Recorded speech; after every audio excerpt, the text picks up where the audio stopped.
Eu acho que a trajetória deles é muito singular, porque eles começaram de um jeito e terminaram num outro jeito, que não tem nada a ver com o começo e ao mesmo tempo tem, porque One After 909 é uma música que está no último álbum, é uma coisa que eles tocavam bem no começo, mas de formas bem diferentes.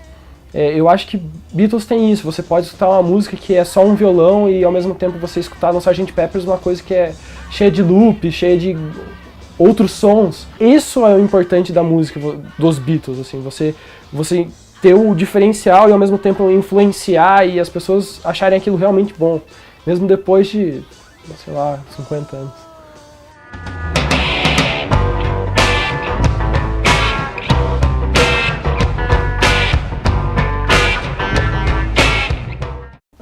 A minha família já mexe bastante com música, com MPB e coisa e tal, mas o meu pai tinha algumas coisas dos Beatles, e meu pai tocava algumas coisas, mas aquilo não tinha me despertado um real interesse sobre o assunto. Até que um dia, 3 amigos meus, que eles são mais velhos que eu, eles foram na minha casa e como meu pai tocava várias coisas, eles tocaram algumas músicas. E uma delas foi Hide Your Love Away, que é a minha favorita. E naquele momento eu falei, nossa, que coisa diferente, assim, que eu não tinha ouvido algo próximo daquilo. Então eu me interessei, naquele momento eu me interessei e aí meu pai me deu o álbum Number One dos Beatles, né, que é o álbum vermelho, na época era bem recente, e a partir dali a coisa só piorou, só tendeu a piorar. Eu comprei o Anthology, comprei mais um monte, Past Masters, pô, é genial. Então a partir daquilo ali foi que me deu a nova vida de fã de Beatles. Quando eu fui no primeiro show de São Paulo, o Paul fazia 1000 anos que não vinha pro Brasil, eu fui com um primo meu que é mais velho que eu, que ele é muito fã dos Beatles também, e quando a gente entrou a gente estava conversando sobre várias coisas, sobre o meu pai, a referência que o meu pai tem dos Beatles, e a partir daquele momento a coisa foi tomando uma outra proporção, porque daí foram desligando as luzes, o DJ foi tocando, e na hora que entrou aquele senhor no palco, eu falei, caramba, não pode ser Paul McCartney, aquele senhorzinho e coisa e tal. Mas aí ele entrou com a segunda música, ele tocou All My Loving, aí eu falei, não, é o cara, ele tá ali.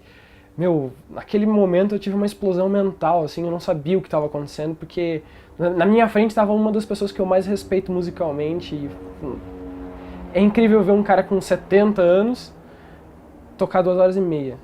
É louco.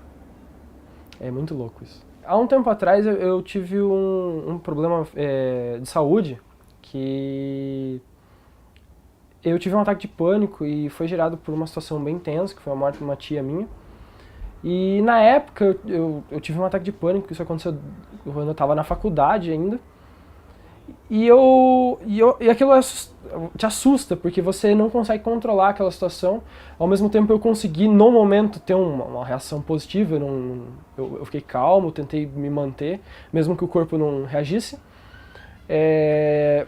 Mas aí, na outra semana eu tive de novo.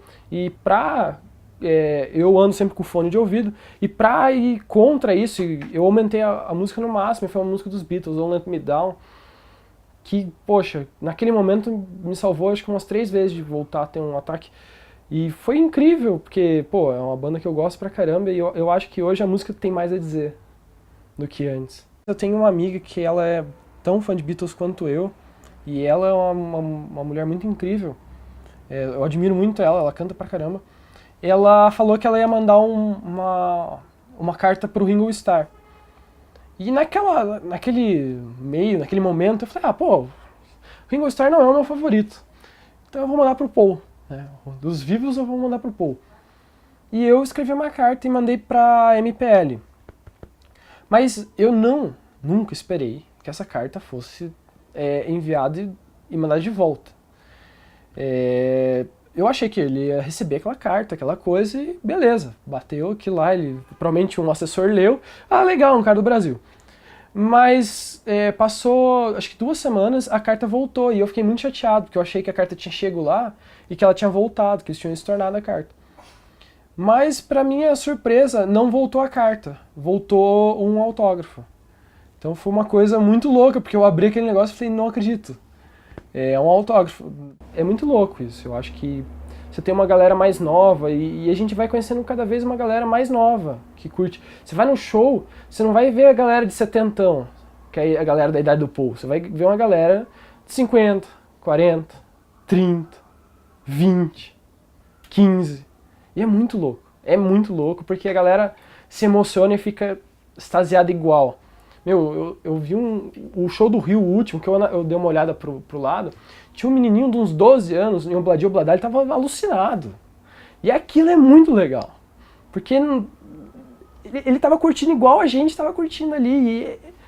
E sei lá, sabe Deus, ele sabe a proporção de tudo aquilo, mas é incrível. Quando teve aquela...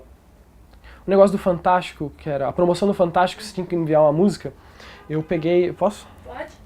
Eu montei uma versão dos Beatles, que era uma versão que o Caetano já tinha feito algo parecido, que era... Eleanor Rigby picks up a rice in the church where a wedding has been. Lives in a dream, waits at the window. Então, o samba, né? Então é uma versão e coisa e tal, mas é muito incrível você conseguir transportar aquilo para nossa música e ficar dentro de um contexto correto. Que o samba tem uma questão, uma coisa triste, coisa e tal. Então é muito incrível você ter vários músicos no mundo e todos eles falar, pô, os caras foram incríveis, assim. Eu já li várias entrevistas e várias pessoas que falam assim, eu não gosto de Beatles, mas pô, os caras são muito bons, né? Pô, os caras têm uma sobrevida muito gigantesca. É uma coisa que pô, passou 300 gerações e continua forte, e eu posso ter certeza que os meus netos vão escutar Beatles. Eu acredito nisso. Porque é muito forte, é muito incrível, tem muita coisa. Eu acho que daqui a uns 10 anos vai aparecer mais coisa que eles fizeram, ou versões que eles fizeram, que nunca saíram. Então, quando você vai cavar e quando você vai falar para as pessoas falam, peraí, mas não era só aquilo? Não era só Love Me Do? Não era só Hey Jude? Não, é muito mais. E eu acho que não é coisa piegas de gostar de Hey Jude e coisa e tal.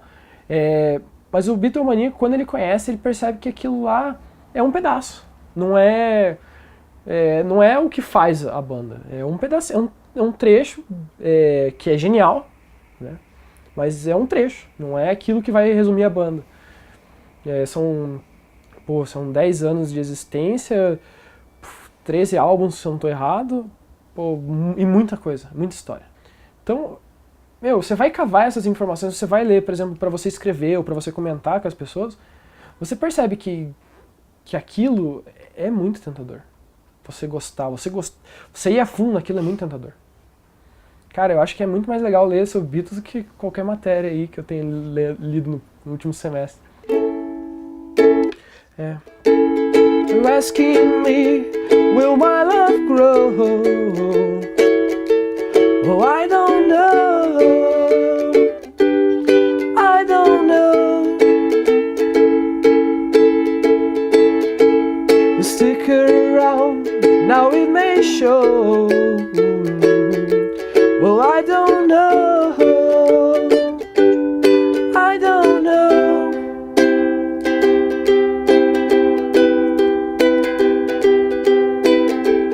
Oh, I love that woman mine, and I need her all the time. No, I'm telling you, I needed a woman to make me blue.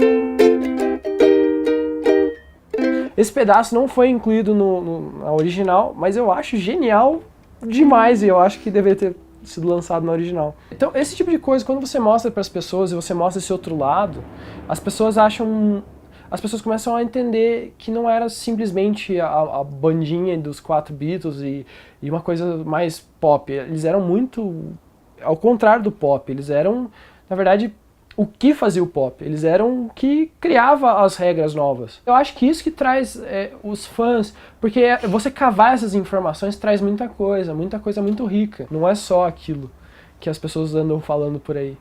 não é só o raso.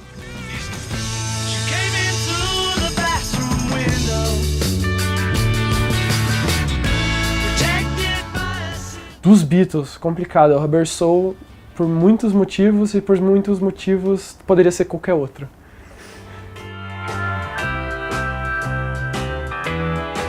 Mas eu tô numa fase muito...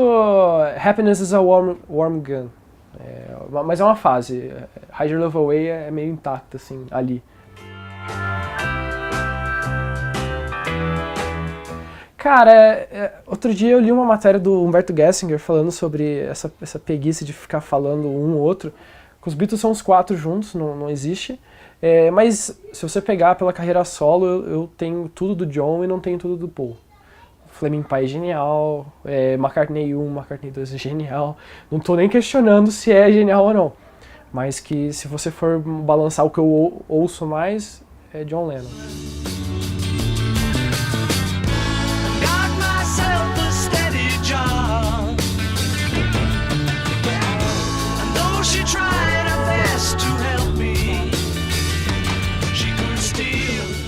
Não importa no dia, que hora, você tá ali, você acha que você sabe tudo, vem alguém e te conta uma coisa nova que você nem imaginava. Não vou tocar Jenny Rain. Muito difícil.